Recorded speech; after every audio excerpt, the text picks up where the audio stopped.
All right, good afternoon, everybody. Hello, everyone. Hello, nice to see you. Thank you all for joining us today. A couple of housekeeping items, right? If possible, and we can get your cameras on, that'd be great. But if not, again, that's okay too. For any of our students that are out there, we are asking that you have your scrap piece of paper and you are writing down. And remember that the aim and objective is to collect as much information about this topic as we can possibly muster. All right, so collect. We'll be using it later. For those of you, you can have a seat right here. Yep. So the way that this meeting is going to be run is basically we have somebody that will be introducing Senator King.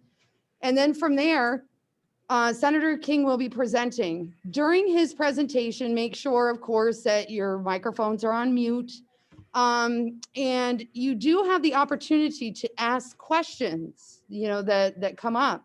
If you are a teacher, you can, type the questions, and we're going to go into the chat box, and you will be meeting Senator King's sort of assistant, and her name is Caroline. And so at that point, when you open that chat box, make sure that you are not replying or, chatting with everyone, but rather you will just choose her name. And she'll, introduce herself, when she gets on here.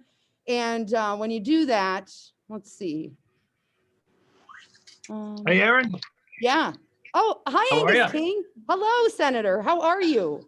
I'm fine. Angus will do. It's fine. It's okay. Oh, listen to you. If I can call a teacher Aaron, Well, I really appreciate. We were just going over some housekeeping items right here. No problem. No problem. I just wanted to be sure all the connection would work. So I think we're in good shape. You go ahead. Excellent. We're really glad to see you. We were a little worried last week, but it appears that you're better. Well, I won't show you where I had the tooth pulled, but I had a tooth pulled last Friday morning. Ouch. And it wouldn't have been my best session, I don't think. Okay. Is Caroline already on here, Senator? Yes, I'm on here. Oh, okay. There you are. And your last name again, King? So it's Colan. Okay. All right. And so Caroline, you're ready to put up the slides when I ask for them? Yep, just let me know when. Okay. So any questions that you have, make sure that you send them her way, and we will have some time at the end in which Senator King will try to answer a few of them. Okay. All right. So we're gonna. And Ms. Towns, what I'm going to do is start off with a sort of some general comments about climate change and the Arctic, and then we can go into the questions. Fair enough. That sounds awesome. Well, Senator, we would like to introduce you. So I'm going to introduce one of our students. His name is Isaiah Reynolds, and he is going to read an introduction. Oh, I can put it up on the screen. Let's see. Probably should have had that ready to roll. What's the name?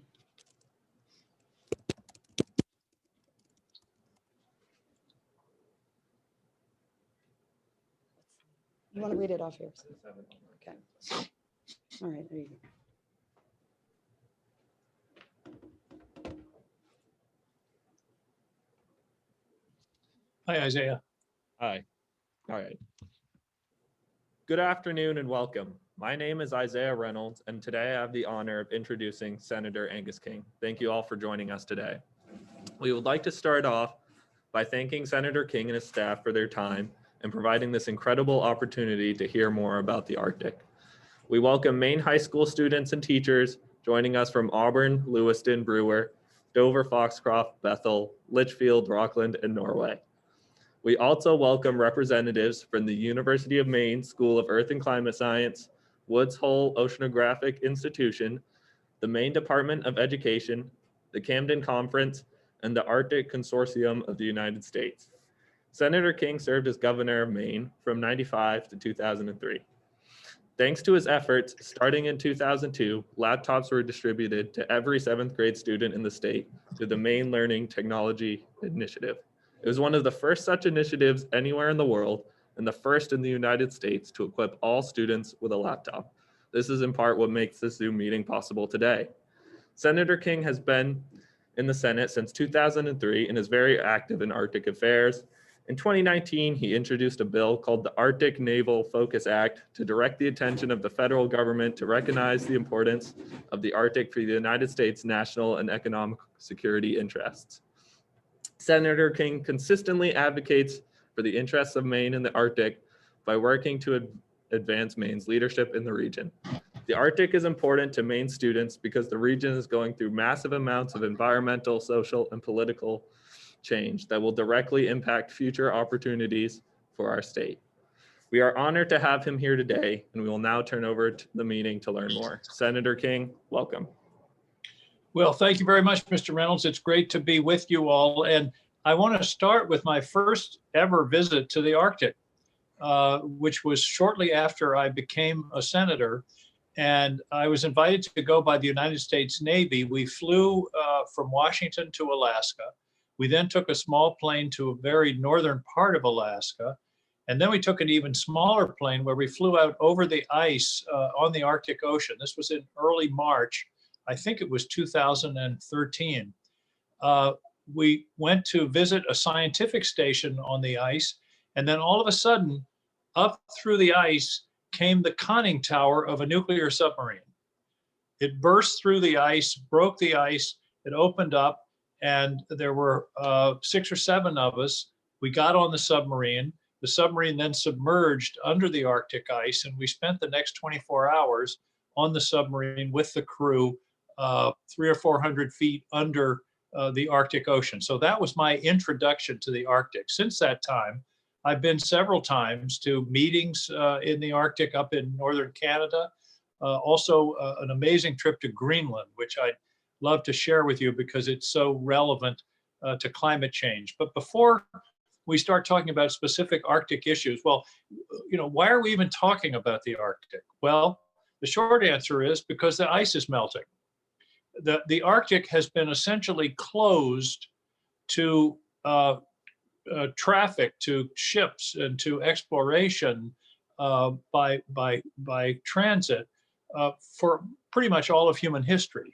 There are indigenous people that live there.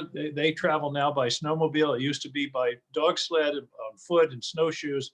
But the Arctic Ocean has been essentially ice-bound for most of the year. And so what's happened is, as the ice has melted, and I'll show you some amazing data on that, as the ice has melted, it's as if we've discovered a whole new ocean that wasn't available, that wasn't part of the human experience until our generation. So why is this happening? And what's happening to the ice? And of course, the answer is climate change. Why are we experiencing climate change? The dramatic growth of carbon dioxide in the atmosphere. Caroline, if you can put up that first slide, I think it'll help people to understand where we are. So here's my friend Caroline is going to put it up. Okay, let's see if we can enlarge it. There we go. What this is 800,000 years of CO2 measurement in the atmosphere, almost 1 million years. And what you can see, Caroline, you can show with the cursor, you can see how it varies up and down and up and down and up and down over 800,000 years. But look where we are now, way over at the right. We're way above in parts per million of CO2 in the atmosphere than we've been, as a matter of fact, for 3 million years. And by the way, the last time we were at 400 parts per million of CO2, carbon dioxide, in the atmosphere was about 3 million years ago, and the oceans were 60 feet higher than they are today. So what you see over there, that yellow line that goes up just dramatically on the right-hand side of the graph, that's what's happening right now. And you'll see at the right, it says 1950 level. And you see it starts to go up about 1900, a little bit to the left. And that's when we started burning fossil fuels. 1800 to 1900 was when we really got serious about the Industrial Revolution. And of course, the output of combustion of fossil fuels, of oil or gas, is CO2. And that's what's going up into the atmosphere. And of course, you all have, I think, studied about climate change. When you have CO2 in the atmosphere, it acts like a greenhouse. It keeps the sun's heat on the ground, and it rises up into the atmosphere and is reflected back down. And so that's why we are where we are. Caroline, let's look at the next slide. This is a slide that just knocked my socks off. This is the history, the recent history of the depth of the ocean, of sea level. Now, many of you probably know that about 25,000 years ago, and that's to the very left of this graph, Maine was covered by 2 miles of ice. The glaciers that came down from Labrador and northern Canada over a great part of North America. Of course, a glacier is a big hunk of ice, and the ice contains water. Where did that water come from? From the ocean. So 24,000 years ago, which is at the far left of the graph, the ocean was 390 feet shallower than it is today. 390 feet shallower than it is today. That means you could walk from Portland probably 20 or 30 miles offshore, and what is now offshore, you'd be on dry land. The Chesapeake Bay down here near Washington was a river valley at that time because all the water was tied up in the ice. So if you go to the right on the graph, you can see as the ice melted, the ocean got deeper and deeper. And you'll see in the middle of the graph a little notation that says meltwater pulse 1A. The reason I wanted to bring that to your attention is that you can see how steep the line is. In other words, the ocean got deeper faster. About 14,000 years ago, the ice started to melt faster. That period, meltwater pulse 1A, if you pulled that out and looked at it carefully, is about 1 foot of sea level rise per decade. Think about that for a minute. Every 10 years, the ocean got a foot higher. Sea level went up a foot. And that means, for example, if we're in something like meltwater pulse 1A right now, that by the end of this century, some of you may see the end of this century, the ocean could very well be 6 to 8 feet higher than it is now. That, if you think about it, well, I can tell you, Miami is about 6 feet above sea level. New Orleans is actually below sea level. New York is right around sea level. San Francisco, Los Angeles. So a rise of 5 or 6 feet is catastrophic. So when people talk about climate change, it's not just because we want to feel good about the climate or we're being warm and fuzzy. This is a practical catastrophe that's headed for us. Now, the other interesting thing about this chart is if you go over to the right where it flattens out, and you'll notice that it flattens out at about 8,000 years ago. Well, 8,000 years happens to be pretty much human history. So for all the time humans have been paying attention and keeping records and noticing their environment and recording it, the ocean has been pretty much the same. In other words, it hasn't changed very much. So all of us think of the ocean as being a fixed quantity. The point here is that that's not true. In the last 24,000 years, it's changed almost 400 feet. Now, why did it change? Because all that ice melted. And there are 2 places on Earth where there's still a lot of ice. I call them the remainders of the great glaciers. One is Greenland, and the other is Antarctica. And they're both melting fast. As I mentioned, I've been to Greenland.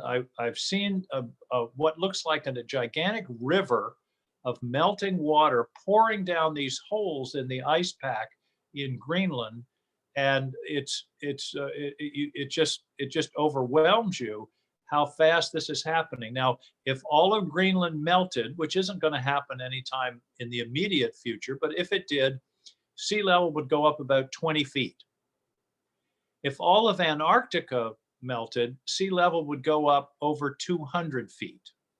So between Greenland and Antarctica is about 225 or 30 feet of sea level rise if that ice melts. Now, right now it's melting, and it's melting fast, and it's melting faster than we've ever seen before. Let's go to the next slide, Caroline. This is another view. This is what the Arctic sea ice, the ice in the Arctic Ocean, what's happened in the last 40 years, from 1979 to 2020. It has diminished by 3/4, 75%. The ice, the minimum volume of ice in the Arctic has been reduced by 75% just in the last 40 years. That's part of my lifetime, and it's still going. And that's what we're really talking about today. Now, here's something I want to share with you. When the ice melts in the Arctic Ocean, it doesn't raise the sea level. Why is that? Well, if you have a Coca-Cola and you have a cube of ice in it, and the ice melts, nothing happens. It doesn't go. But if you have a Coca-Cola and you drop a new cube of ice in it, the level rises. So the melting of the ice in the Arctic Ocean isn't contributing to sea level rise, but the melting of the ice in Greenland and in Antarctica is contributing to sea level rise. The other thing that's contributing is that the warming of the ocean makes it get bigger. When water is warmed, the molecules spread, and so the ocean is rising even if we didn't have the ice melt. Okay, Caroline, let's go to the next slide. Okay, this brings us to the Arctic. Now here's a map, and you're not used to seeing it. The United States is over to the right. You can't even see it. You can see Alaska right at the bottom. We're looking right down at the North Pole. And what's happened just in the last 10 or 12 years is the opening of the ability to travel through the Arctic Ocean. It used to be so locked up with ice that it was pretty much impossible.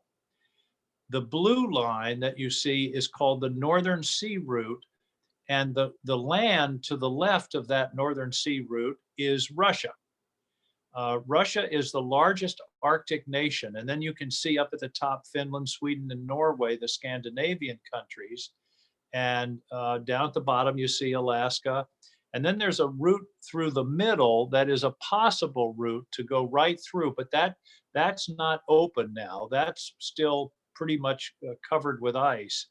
And then to the right, you see a brown line that goes along the Canadian shore, goes along Alaska. That's called the Northwest Passage. And you can see it comes out next to Greenland and goes down the East Coast. This brings me to why should a Maine senator care about the Arctic? The answer is that a ship going from Asia, China or Japan, to Europe or the US, going this route through the Northern Passage, one way or the other, cuts about 15 days of travel time between Asia and Europe, rather than going south and through the Panama Canal. So as this opens up, I believe that we're going to see an explosion of trade, not right away, not in 5 years or 10 years, maybe more like 20 years, although they used to say 30. I think it's coming faster. But when that trade starts to happen, those ships start to come through, particularly coming to the United States, where do you suppose the first ports are that they'll get to in the United States? The state of Maine. Eastport, Searsport, and Portland. Already great, wonderful ports, natural deep water.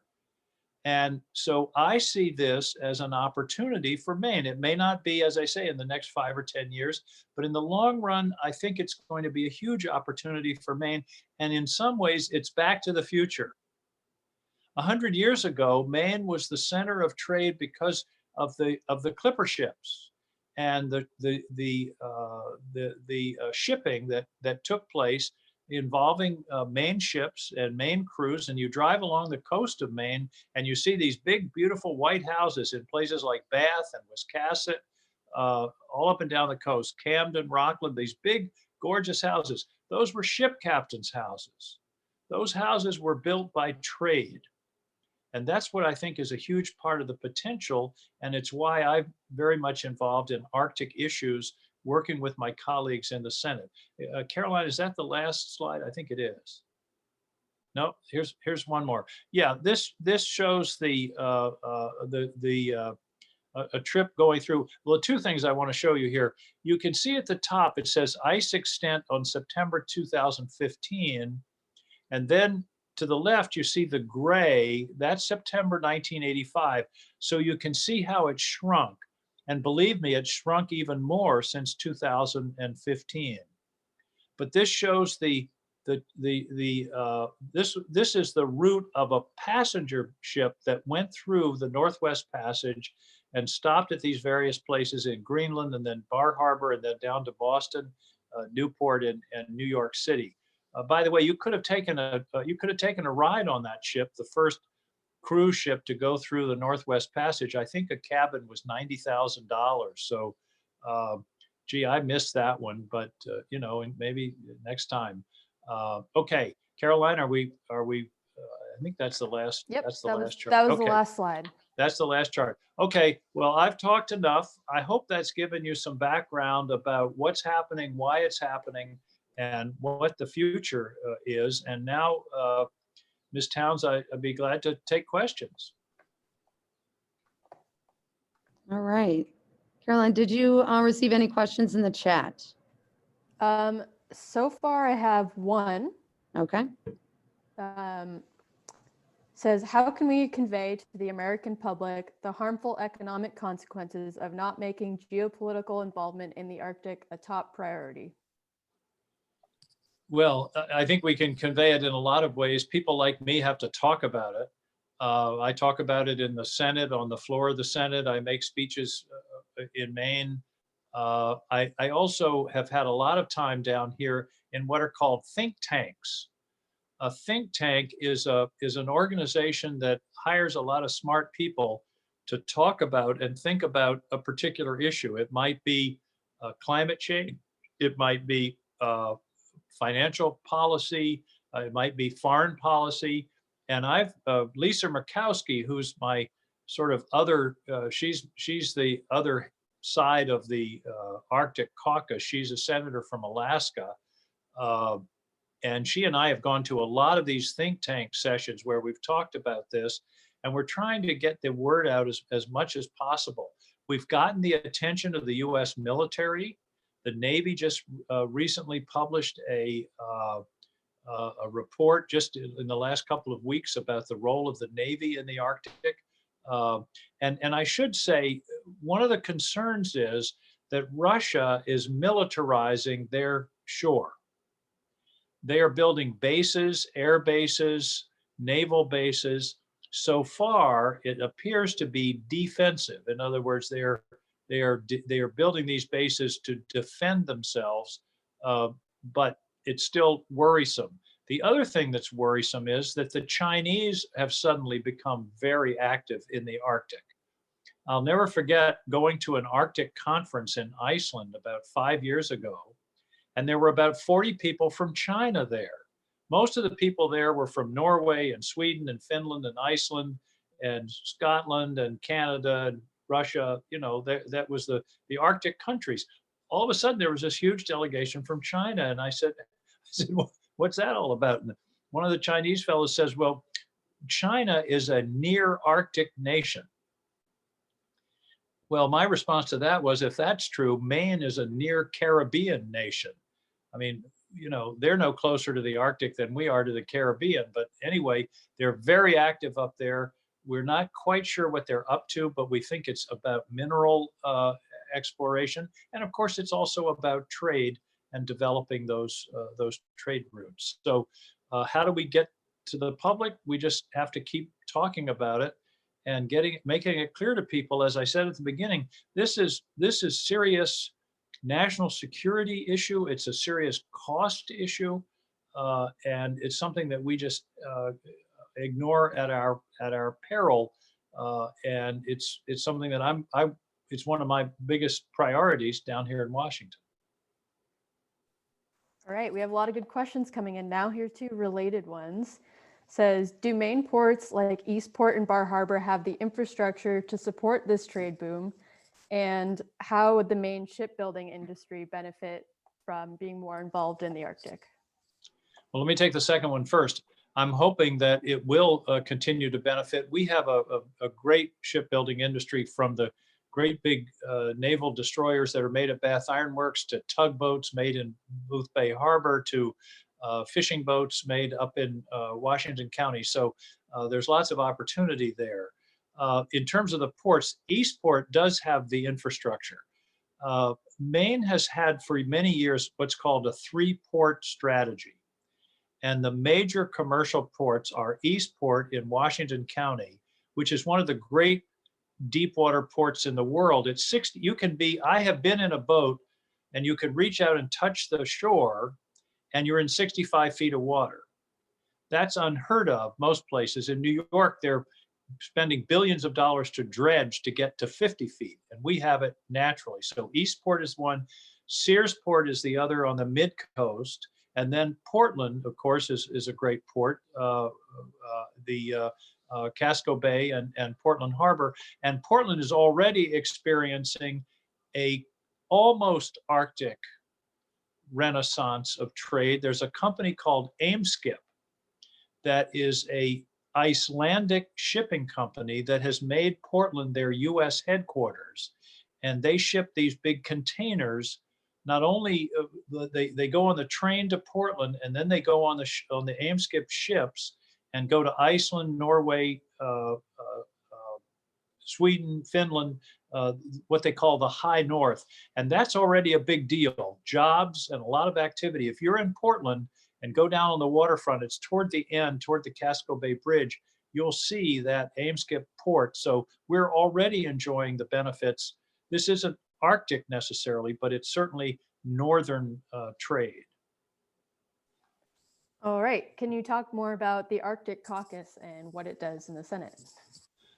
Well, basically, it's a group of senators. There are half dozen or so of us who are interested in this subject and try to bring it to the attention of whatever committees we're on. For example, I'm on the Armed Services Committee, and one of my colleagues is Dan Sullivan, who's a senator from Alaska. And he and I, it's sort of humorous. We raise the Arctic in pretty much every hearing. People, either he does or I do, and we sort of kid each other about it. But we're talking about building infrastructure. The U.S. is woefully short of icebreakers. We have 1.5 icebreakers. How can you have 1.5? Well, we have one heavy icebreaker, and we have another heavy icebreaker that is broken, and we use that for parts for the one that we have. Russia, on the other hand, has somewhere in the neighborhood of 40 icebreakers. So we're now building at least one, and I hope 2 and 3 more. But it's one of our biggest problems is we don't have the infrastructure to deal with the ice, particularly in the Northwest Passage. The northern route near Russia is clearer than the Northwest Passage. They'll both be much clearer as time goes on. But right now, icebreakers are a real issue. We need more infrastructure on that side.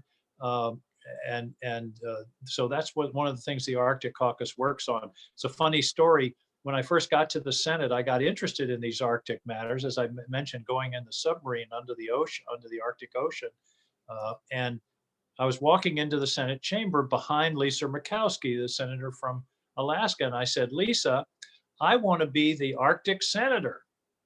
And she turned to me and said, no, Angus, you can be the assistant Arctic senator. And So I've been working with her and Dan Sullivan and others on this subject pretty much since I've been there. Well, you answered one of the questions, which was how many icebreakers does the US have? Somebody is wondering, what are the other environmental impacts of melting Arctic ice on marine ecosystems in Maine and in other places around the country and the world? Well, if you talk to people that make their living out on the water in Maine, you'll know that there are a lot of things happening, and not many of them are good. When I first came to Maine, the center of gravity, or the focus of lobstering, for example, was pretty much Casco Bay up to Muscongas Bay. Over the last 35 or 40 years, the lobsters have essentially migrated north and east. So now the center of gravity of lobstering in Maine is up toward Washington County, Stonington, Hancock, and Washington County. And there used to be, not all that long ago, a pretty serious lobster fishery in Massachusetts. That's pretty much all gone. Most scientists believe that it's a matter of water temperature. Lobsters are very sensitive, as most creatures are, to their environment and to the temperature, and they're seeking colder temperatures and are migrating. My fear is that in some foreseeable period of time, 20, 30 years, they'll be in Nova Scotia and New Brunswick, and we won't have as many on the shelf on the continental shelf off of Maine, and that's a direct climate change effect. The other thing that's happening is the acidification of the ocean. All this CO2 reacts with the ocean to create carbonic acid, which makes the ocean more acidic, which makes it more difficult for animals that have shells to form their shells. And that spells problems for things like clams and oysters and shellfish. Shrimp is already a problem. So those are practical effects. I've talked to lobstermen who've caught seahorses in their lobster traps. Well, the seahorse is a warm water creature, or fish that we've never seen before. So the environment is definitely changing, and it's obvious, and it's also changing inland.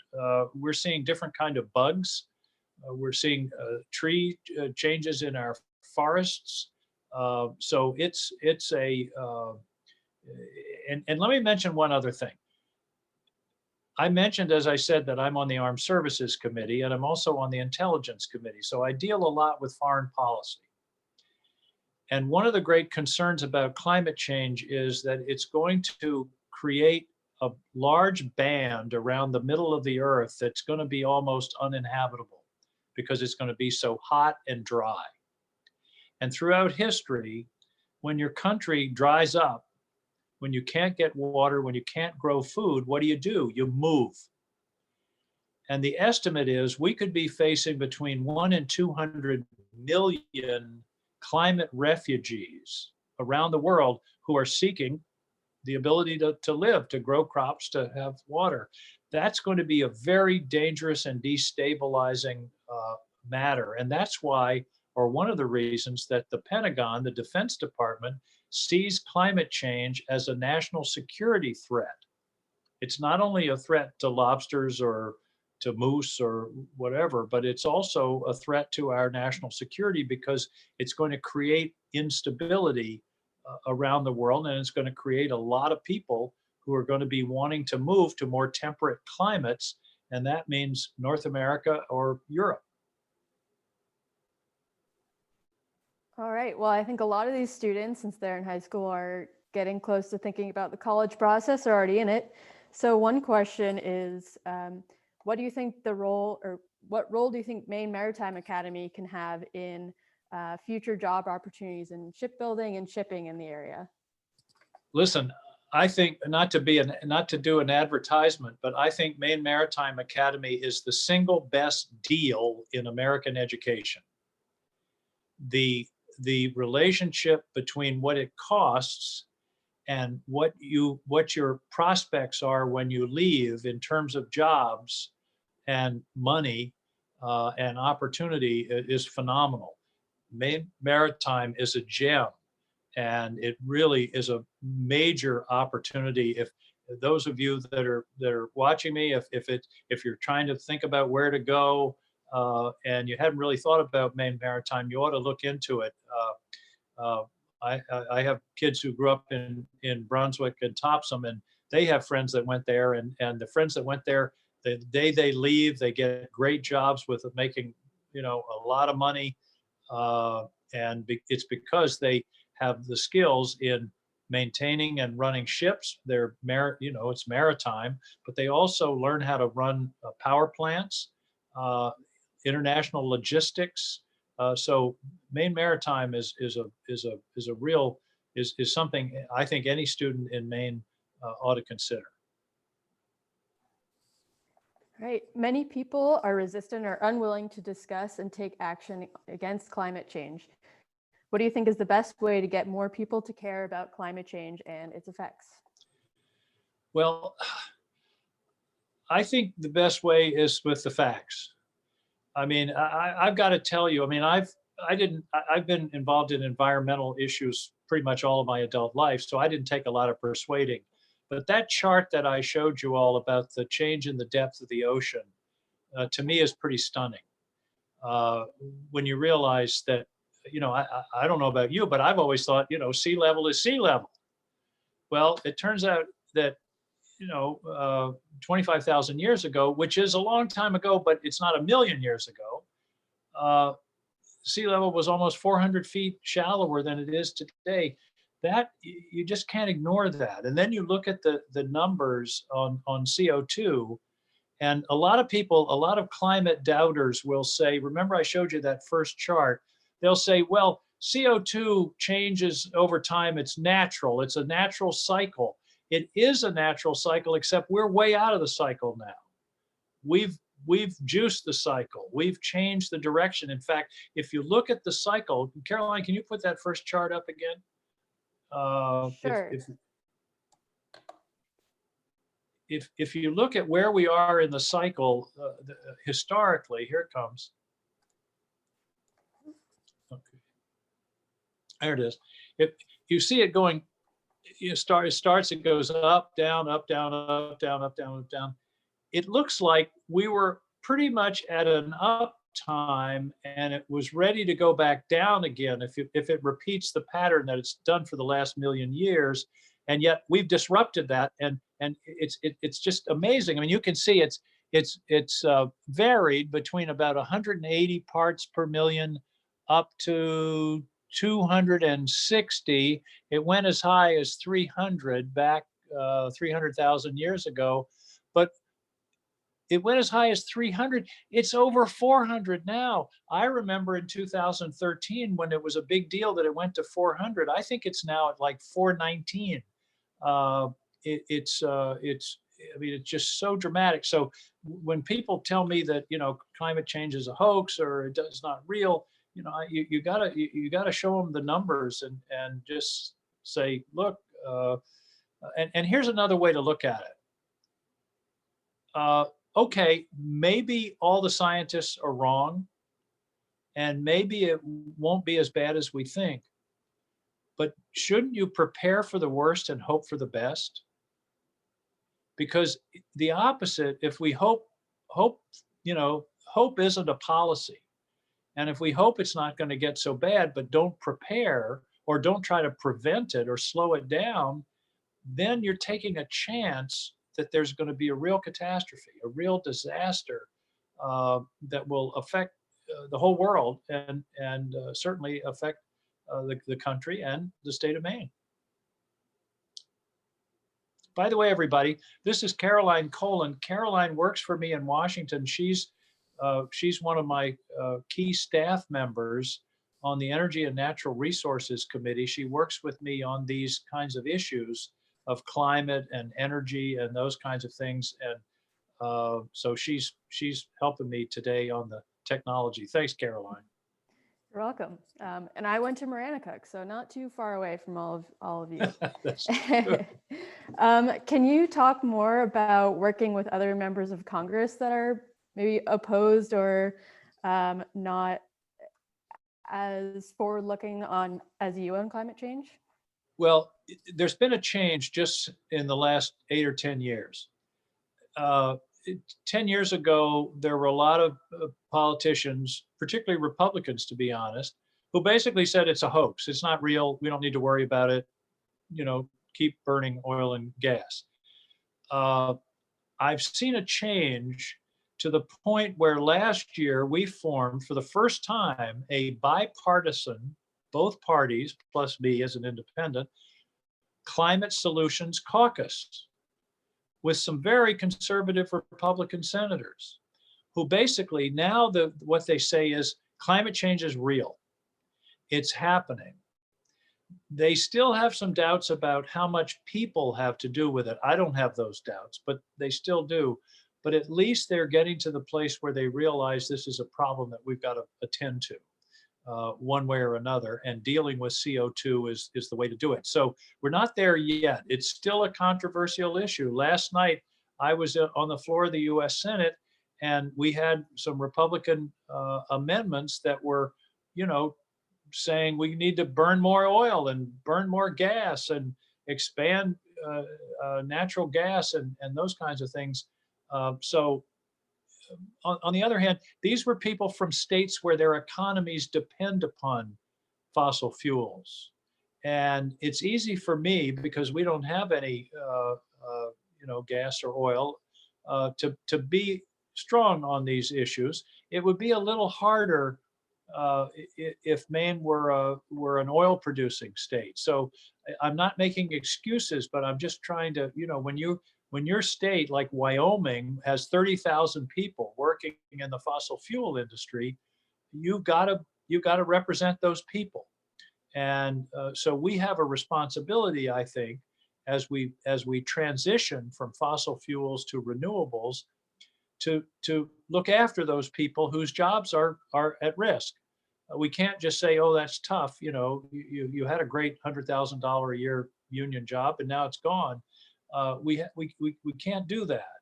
And so I think part of the challenge in this country is, as we make this transition, which we are in the process of making, the biggest new source of energy right now is solar and wind.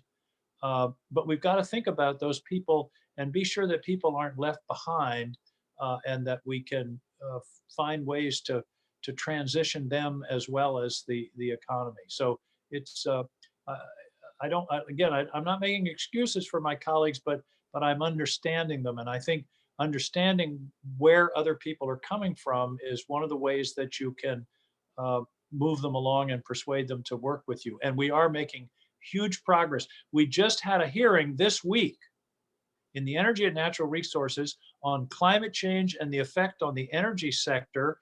And the chair of the committee is from West Virginia, one of our biggest coal states. And the co-chair, the leading Republican, is from Wyoming, another leading coal, oil, and gas state. And those two senators, even though they're from fossil fuel states, set up and managed this very good 3-hour hearing on this very subject. So I think that's progress.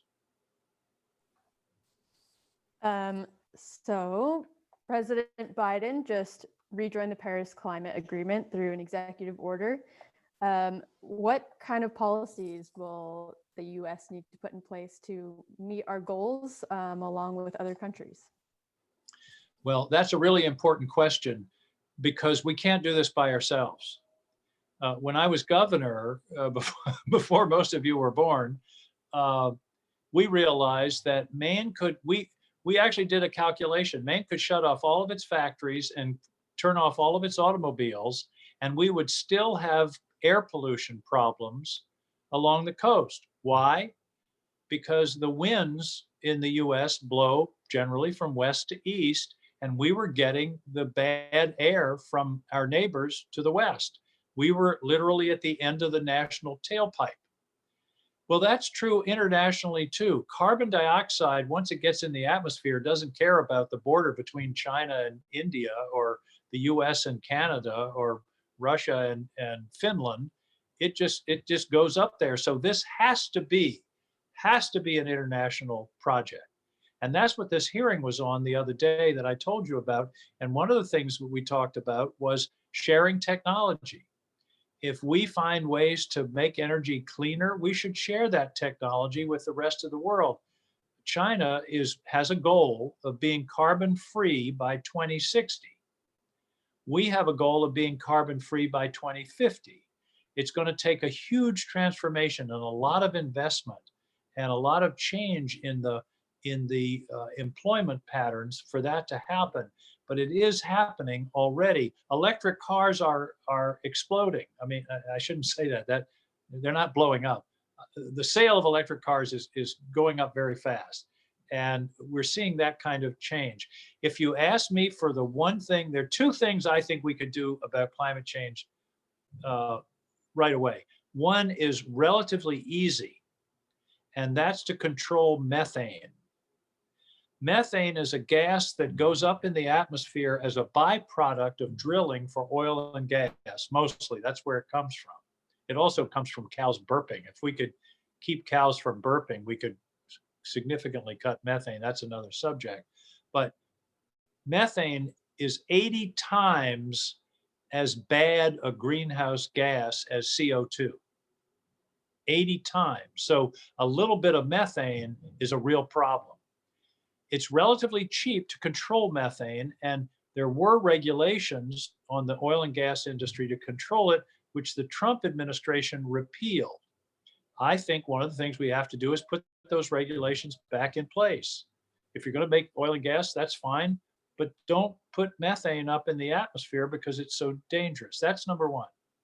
Number two is storage. What do I mean? Storage. I don't mean one of those buildings you see along the highway where you put stuff you don't want to keep in your garage anymore. I'm talking about energy storage, like batteries. Here's the issue. The renewable power sources, principally wind and solar, are what they call intermittent. Intermittent means they're not on all the time. The wind doesn't blow all the time. The sun obviously doesn't shine all the time. It doesn't shine at night. So the question is, let's say it's a dark night, we have a lot of solar, where does you get the power when you flip the switch? Where does it come from? Right now, it comes mostly from natural gas, from big plants that make electricity from natural gas. There are several in Maine. There are a lot in New England. 60% of the electricity in New England comes from natural gas, which comes to us from pipelines all over the country and from Canada. So the key is to find an energy source that can match up with the wind and solar that isn't fossil fuel. And that's batteries, some kind of storage so you can make more energy with your windmills or your solar during the day or whenever the wind is blowing. You store the energy, and then when the wind isn't blowing or it gets dark, you pull the energy back out again, just like the battery in your phone. So that's where I've been putting a lot of my effort in Washington, to spend a lot more money on research about how to make batteries cheaper. And it can happen. Here's an example with solar. 35 years ago, a solar panel, and don't worry about the units, but a solar panel was $70 a watt. Okay, to make a solar panel costs $70 for 1 watt of electricity capacity. Today, it's less than 50 cents. It's gone from $70 to 50 cents. We need to do the same thing with batteries. Right now, batteries are too expensive, and they involve all kinds of sometimes exotic chemicals and mining and things. There's a lot of science that goes into that. But if we can crack storage, then we can go to almost all renewable energy source, and you put on top of that electric vehicles. Here's where the CO2 comes from. About a third is from electricity, a third is from transportation, cars, trucks, and the other third is from heating buildings. So if we can electrify vehicles and create the electricity from renewables, we've taken care of 2/3 of the sources of CO2. So those are the two things. Methane and storage are the two things that I'm really concentrating on. I think we're at the end of our time. Those are some really great questions from everybody. Wondering if Senator has any closing statements, and also Ms. Towns as well. Well, first I want to thank you for the time and for the really good questions, and for your interest in this. I've already talked too much, so I'm not going to go on much longer. But I just want to thank you, and I can't tell you how important this subject is. Stay at it, be informed, talk to your parents, educate your friends, because you're the ones that are going to inherit this planet, and that's what's you have a real stake in this. I'll end with a real simple story about what it means to take care of the environment. I call it the Maine rototiller rule. Many of you probably know what a rototiller is. It's a thing you use to till your garden in the spring. Not everybody has one. The Maine rototiller rule is if you borrow your neighbor's rototiller, you give it back to them in as good shape as you got it with a full tank of gas. That's all you need to know about environmental policy, because if you think about it, we don't own the planet. We're borrowing it.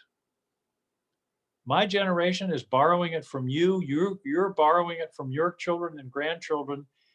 And if we're borrowing it, we have an obligation to give it to the next generation in as good a shape or better than we found it. And that's really, as I say, all you need to know. It's a matter of ethics, and it's a matter of just treating the planet right so that the benefits that we've enjoyed can be enjoyed by our children and grandchildren. So that's all I have for you today. It's wonderful to be with you at Edward Little, but I know we've got students all over the place in this Zoom, and I hope someday I can come up and visit with you in person when we get through the pandemic. Thanks everybody, and thank you, Ms. Towns, for this time, and it's been just a lot of fun for me, and I hope it's been informative for you all. Thanks everybody. That it has. Thank you, Senator. We appreciate it. Thank you, everybody, for joining us, and everybody have a great day. Bye-bye. Bye-bye. Thanks.